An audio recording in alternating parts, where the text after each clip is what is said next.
नाजरीन, इस वक्त तालीमी दर्जाबंदी के एतबार से फिनलैंड पहले नंबर पर है, जबकि सुपर पावर अमरीका 20वें नंबर पर है। 2023 तक फिनलैंड दुनिया का वाहिद मुल्क होगा जहां मजमून यानी सब्जेक्ट नाम की कोई चीज स्कूलों में नहीं पाई जाएगी।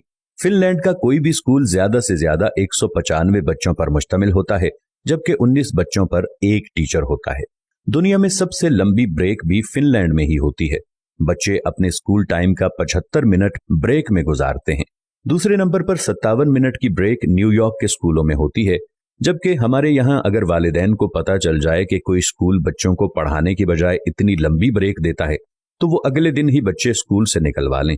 खैर, आप ये दिलचस्प बात मुलाहिजा करें कि पूरे हफ्ते में स्कूलों में महज 20 घंटे पढ़ाई होती है, जबकि असातिज़ा के 2 घंटे रोज अपनी स्किल्स पढ़ाने पर सर्फ होते हैं। 7 साल से पहले बच्चों के लिए पूरे मुल्क में कोई स्कूल नहीं है और 15 साल से पहले किसी भी किस्म का कोई बाकायदा इम्तिहान भी नहीं है। रियाजी के एक उस्ताद से पूछा गया कि आप बच्चों को क्या सिखाते हैं, तो वो मुस्कुराते हुए बोले, मैं बच्चों को खुश रहना और दूसरों को खुश रखना सिखाता हूँ, क्योंकि इस तरह वो जिंदगी के हर सवाल को बाआसानी हल कर सकते हैं। आप जापान की मिसाल ले लें। 3री जमात तक बच्चों को एक ही मजमून सिखाया जाता है और वो अखलाकियात और आदाब हैं। हजरत अली रज़ियल्लाहु अन्हु ने फरमाया, जिसमें अदब नहीं उसमें दीन नहीं। मुझे नहीं मालूम कि जापान वाले हजरत अली को कैसे जानते हैं और हमें अभी तक उनकी ये बात मालूम क्यों ना हो सकी। बहरहाल, इस पर अमल की जिम्मेदारी फिलहाल जापान वालों ने ली हुई है। हमारे एक दोस्त जापान गए और एयरपोर्ट पर पहुंचकर उन्होंने अपना तारुफ करवाया कि वो एक उस्ताद हैं, और फिर उनको लगा कि शायद वो जापान के वजीर आजम हैं।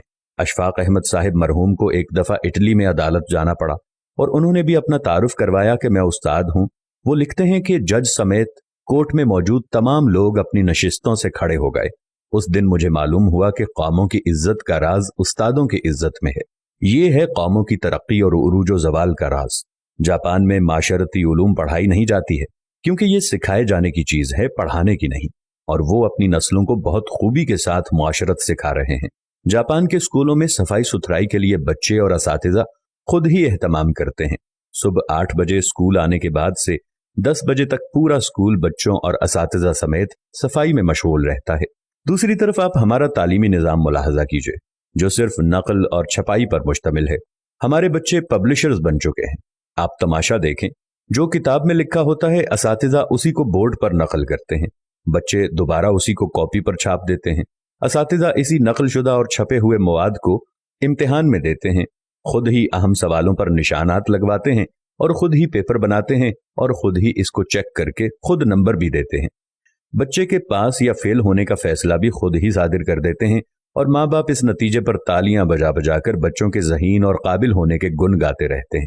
जिनके बच्चे फेल हो जाते हैं वो इस नतीजे पर अफसोस करते रहते हैं और अपने बच्चों को कूड़ मगज और कुंद जहन का ताना देते रहते हैं।